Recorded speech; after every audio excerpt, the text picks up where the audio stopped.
মধ্য এশিয়া বা কাস্পিয়ান সাগরের তীরে দুটো ছোট ছোট দেশ, একটির নাম হচ্ছে আর্মেনিয়া আর অন্যটির নাম হচ্ছে আজারবাইজান।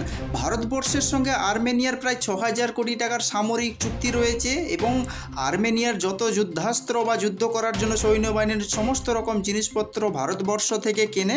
কেন আজারবাইজানকে ভারত যুদ্ধাস্ত্র বিক্রি করতে চাইছে না? আজারবাইজান একটা বিশাল মোটা অঙ্কের টাকা অফার করেছিল নতুন দিল্লিকে, কিন্তু নতুন দিল্লি তাতে সাড়া দেয়নি, নাকচ করে দিয়েছে। কেন নতুন দিল্লি আজারবাইজানকে কোনো যুদ্ধাস্ত্র বিক্রি করতে চাইছে না? আসুন আমরা আজকে সেটা জেনে নিই। কাস্পিয়ান সাগরের তীরে দুটো ছোট্ট দেশ, যার একটি নাম হচ্ছে আর্মেনিয়া আর অন্যটি নাম হচ্ছে আজারবাইজান, সঙ্গে যার সাপে নেউলের সম্পর্ক। গত কয়েক বছর ধরে আর্মেনিয়াকে একাধিক মারণাস্ত্র বিক্রি করেছে নতুন দিল্লি। সূত্রের খবর, সেই একই অস্ত্র ঘুরপথে ভারতের কাছ থেকে কেনার ব্যাপারে আগ্রহ দেখিয়েছে আজারবাইজান। 2022 সালে আকাশ ক্ষেপণাস্ত্র কেনার জন্য ভারতের সঙ্গে প্রায় ৬,০০০ কোটি টাকার চুক্তি করে আর্মেনিয়া। এই হাতিয়ারের মোট 15টি ইউনিট আর্মেনিয়াকে সরবরাহ করার কথা রয়েছে নতুন দিল্লি। চলতি বছরের নভেম্বরের আকাশের এই দ্বিতীয় ইউনিট আর্মেনিয়ার হাতে তুলে দেয় ভারতবর্ষের যে মোদী সরকার। এবং আকাশ প্রকৃতপক্ষে একটি আকাশ প্রতিরোধী ব্যবস্থা। এতে রয়েছে ভূমি থেকে আকাশে হামলা চালানোর ক্ষেপণাস্ত্র, শত্রুর যুদ্ধবিমান থেকে শুরু করে ড্রোন, সমস্ত কিছু নিমেষে ধ্বংস করে দিতে পারে এবং এর পাল্লা 25 কিলোমিটারের মধ্যে থাকে।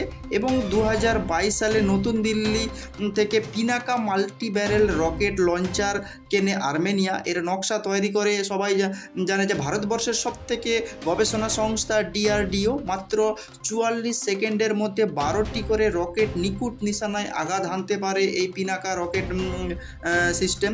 সাধারণভাবে যার পাল্লা 40 কিলোমিটার, তবে অ্যাডভান্স ভার্সানে এর পাল্লা 60 কিলোমিটার আছে বলে জানা গিয়েছে। এবং 1999 সালে কার্গিলের যুদ্ধের গতি পাল্টাতে গুরুত্বপূর্ণ ভূমিকা পালন করেছিল এই পিনাকা রকেট সিস্টেম। এবছরের নভেম্বরে আর্মেনীয় ফৌজের হাতে এই হাতিয়ার সরবরাহ করা শুরু করে দিয়েছে নতুন দিল্লি। এছাড়া ভারতের থেকে রাডার, ড্রোন কেনার ব্যাপারেও আগ্রহ দেখিয়েছে মধ্য এশিয়ার এই দেশটি।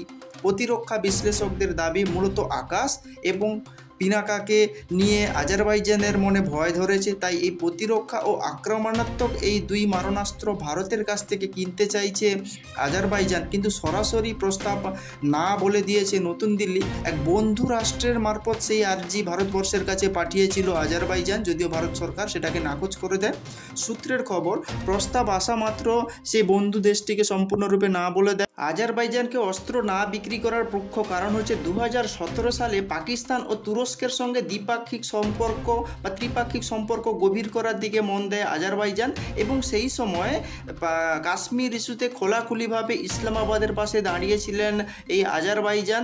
এবং ফ্রান্স এবং গ্রিসের সঙ্গে ভারতবর্ষের ভালো সম্পর্ক রয়েছে এবং আর্মেনিয়ার সঙ্গেও ফ্রান্সের বা গ্রিসের ভালো সম্পর্ক রয়েছে। সেক্ষেত্রে ভারতবর্ষ যদি আজারবাইজানকে যুদ্ধাস্ত্র বিক্রি করতো, তাহলে ফ্রান্স এবং গ্রিসের সঙ্গে একটা দূরত্ব তৈরি হতো আন্তর্জাতিক ক্ষেত্রে। সেই সব দিক থেকে চিন্তা ভাবনা করে ভারতবর্ষ আজারবাইজানকে কোনো রকম অস্ত্র দিয়ে সরবরাহ বা সাহায্য করবে না বলে খোলাখুলিভাবে জানিয়ে দিয়েছে।